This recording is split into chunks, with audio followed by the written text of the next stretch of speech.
ಶಿವರಾಮೇಗೌಡ್ರೆ, ನೀನ್ ಎಂತ ನೀನ ಕುಪ್ಪಿ ಅಂದ್ಬಿಟ್ಟು ನನ್ನ ಶಿವರಾಮೇಗೌಡ ಅಂತ ಇಡೀ ರಾಜ್ಯಕ್ಕೆ ಗೊತ್ತಿತ್ತು.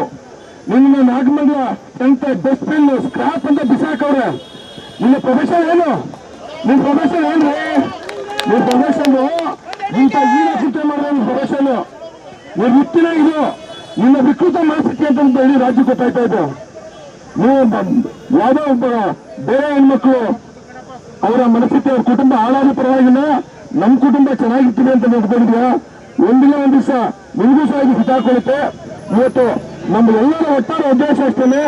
ಇವತ್ತು SIT ಏನ್ ಹೇಳ್ತಾ ಇದೆ, ದೇವರಾಜೇಗೌಡರು ಹೇಳಿದ್ದಾರೆ, DK ಶಿವಕುಮಾರ್ ಅವ್ರ ಮೇಲೆ ಕೊಟ್ಟಿರುವಂತ ಹೇಳಿಕೆನ ಹಿಂಪಡೀರಿ, ನಾವು ಸಹ ಡಿಲೀಟ್ ಮಾಡ್ತೀವಿ ಅನ್ನೋ ಮಾತನ್ನು ಹೇಳಿದ್ದಾರೆ.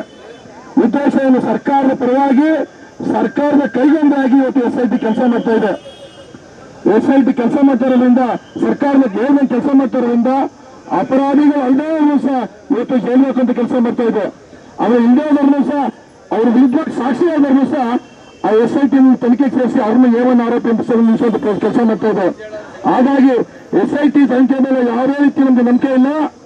ಜೊತೆಗೆ ಮಾನ್ಯ ಶಿವರಾಮಗೌಡರು, ನಾಗಮಂಗಲ ಶಿವರಾಮಗೌಡ ಉಪಮುಖ್ಯಮಂತ್ರಿ, ಮುಖ್ಯಮಂತ್ರಿನ ಸರ್ಕಾರವನ್ನ ಇಕ್ಕಟ್ಟಿಗೆ ಸಿಂಚುವಂತ ಕೆಲಸ ಮಾಡಬೇಡ.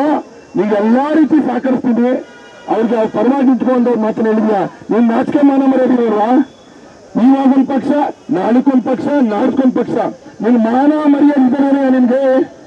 ನಿನ್ನ ಯಾವ ಭಾಷೆ, ಯಾವ ಪದ ಬಳಸ್ಬೇಕು ನಿನಗೆ? ಅಯೋಗ್ಯ ಪಂಚಾಯತ್ ತಂದು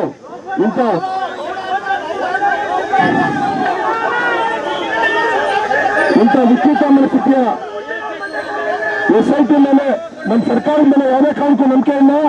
ಇದನ್ನ CBIಗೆ ಒಪ್ಪಿಸಬೇಕು ಅಂತ ನಮ್ಮೆಲ್ಲರ ಒಂದು ಒಕ್ಕೂರ್ನ ನಿರ್ಧಾರ ಇದೆ, ಒತ್ತಾಯ ಇದೆ.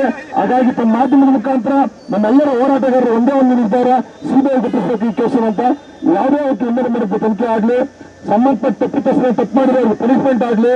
ಆದ್ರೆ ಸಣ್ಣ ಪುಟ್ಟ ವಿಚಾರಕ್ಕೆ ದೇವೇಗೌಡಪ್ಪಜಿಯವ್ರನ್ನ, ಕುಮಾರಣ್ಣವ್ರನ್ನ, ಮೋದಿಜಿಯವ್ರನ್ನ ಹೇಳ್ಕೊಂಡು ತಂದು ವಿಕೃತ ಮನಸ್ಥಿತಿಯಲ್ಲಿ ಕೀಳು ಮಟ್ಟದ ರಾಜಕಾರಣ ಮಾಡ್ತಾರಂತ ನಿಮ್ಗೆ ಧಿಕ್ಕಾರ ಇರಲಿ. ನಮ್ಮ ಎಲ್ಲರ ಹೋರಾಟ ಇಷ್ಟೇ. ನಮ್ಮ ಈ ಕೇಸನ್ನ CBIಗೆ ಒಪ್ಪಿಸಬೇಕು ಅಂತ ಒತ್ತಾಯ ಮಾಡಿ ನನ್ನ ಮಾತನ್ನು ಮುಗಿಸ್ತೀವಿ.